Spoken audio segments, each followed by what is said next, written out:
Mengenai video yang saya stage tadi, saya mau cerita sedikit pengalaman dari teman saya seorang guru yang pernah mengalami hal yang serupa. Jadi muridnya, siswanya itu seperti tadi, di kelas kerjanya cuma berantakin barang, gak mau belajar, teriak-teriak, maunya gangguin temennya. Ya, kerjanya seperti itulah.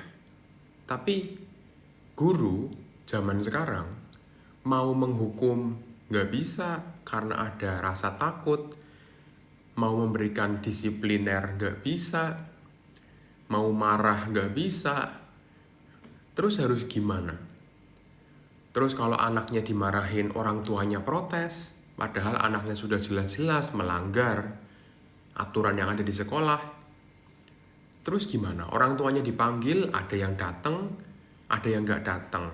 Yang datang kerjanya cuma marah-marah. Ya harusnya anak saya gak dimarahin begitu-gitu.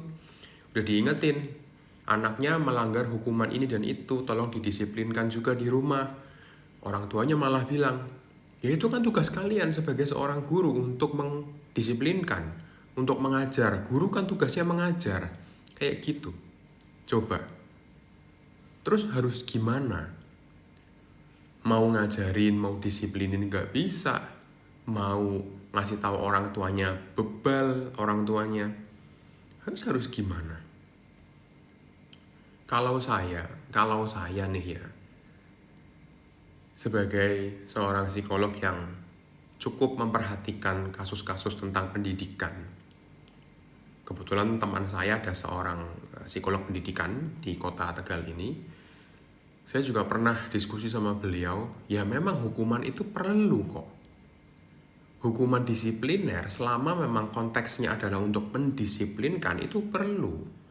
Kenapa? Karena hukuman itu ada untuk meminimalisir, untuk menghilangkan perilaku yang tidak diinginkan pada seseorang. Kita merujuknya pada psikologi perilaku, behaviorism gitu ya. Di mana sebuah perilaku akan semakin menguat, akan semakin ada dan banyak ketika diberikan dukungan atau reinforcement, penguatan. Dan sebuah perilaku akan semakin hilang, semakin berkurang, semakin punah, extinct istilahnya, ketika diberikan hukuman.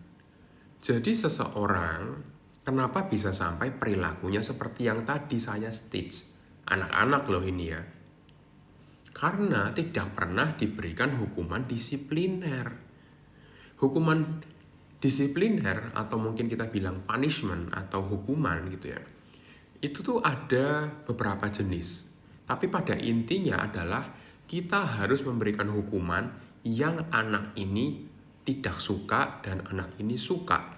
Hukuman positif dan hukuman negatif. Bukan hukuman baik dan buruk ya, bukan. Saya ingatkan sekali lagi. Hukuman positif artinya kita memberikan sesuatu yang anak ini tidak suka. Kalau hukuman negatif artinya kita mengambil sesuatu yang anak ini suka.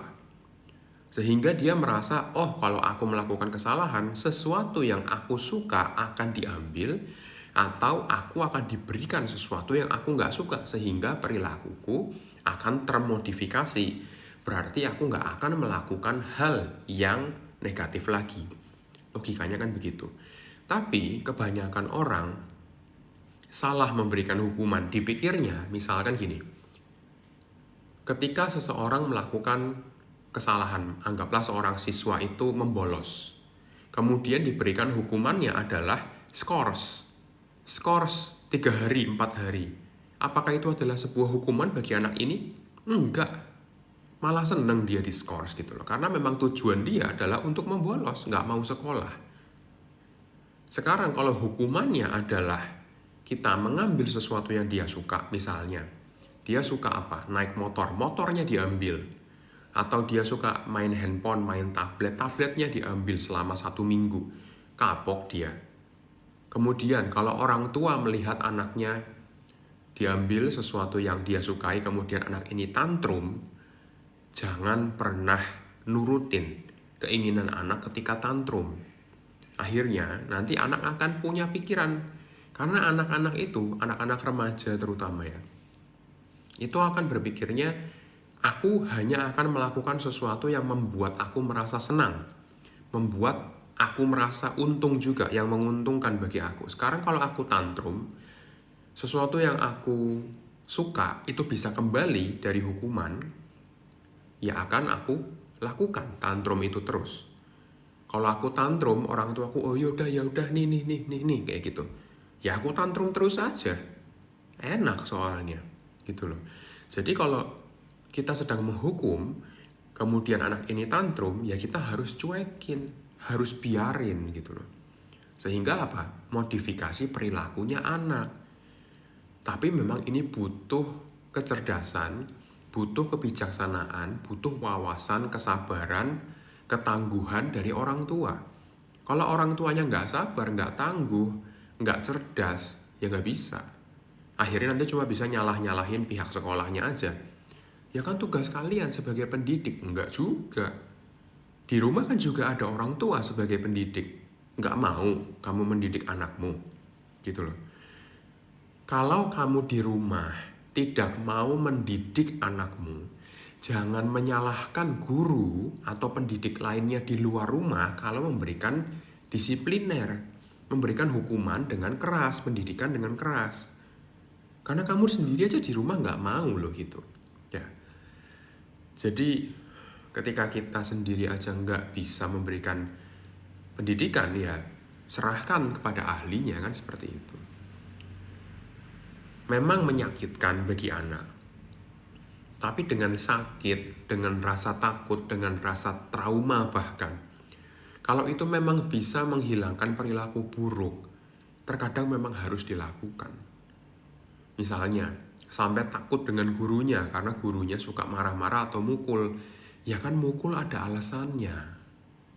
Ya kan selama itu dalam konteks disipliner, kalau saya pribadi ya, ini bukan mencerminkan pendapat semua psikolog.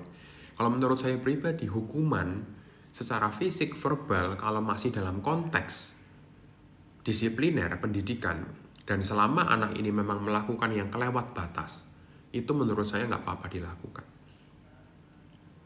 Karena kalau kita dengan cara halus, saya melihat dan merasakan sendiri ya 100% nggak akan berubah anaknya.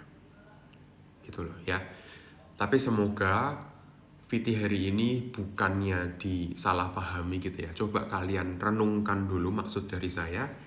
Semoga sih bisa memberikan masukan yang lebih baik gitu ya. Bukannya saya mengizinkan, bukannya saya membenarkan sebuah kekerasan dalam sekolah gitu ya, yang dilakukan oleh guru, pemukulan atau apa, bukan. Tapi disipliner itu yang perlu. Hukuman yang keras, hukuman yang pasti tidak disukai oleh siswa yang bandel, kayak gitu ya. Terima kasih sudah menonton VT yang panjang hari ini, dan salam sehat jiwa untuk kita semua.